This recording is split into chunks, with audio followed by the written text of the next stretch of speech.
দেবীর লেখা নূতন জীবন। দেখো যে একবার অসীম রহস্যময় অনন্ত এ বিশ্ব। দেখো সে থাকি বা গায়, কোন কথা বলে তোর প্রতি নবদৃশ্য।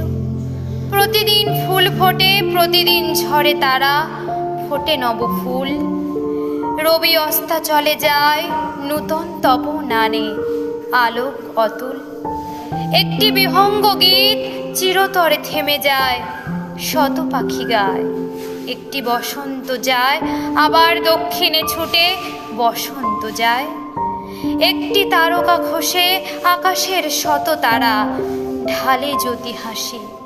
একটি জাহ্নবী ঢেউ সাগরে মিলায়ে যায় আপনা বিনাশী। হিমগিরি হতে পুন তটিনী বহিয়া আনে নূতন জীবন। বিরহের গীত খানি না হইতে অবসান, গাহেরে মিলন।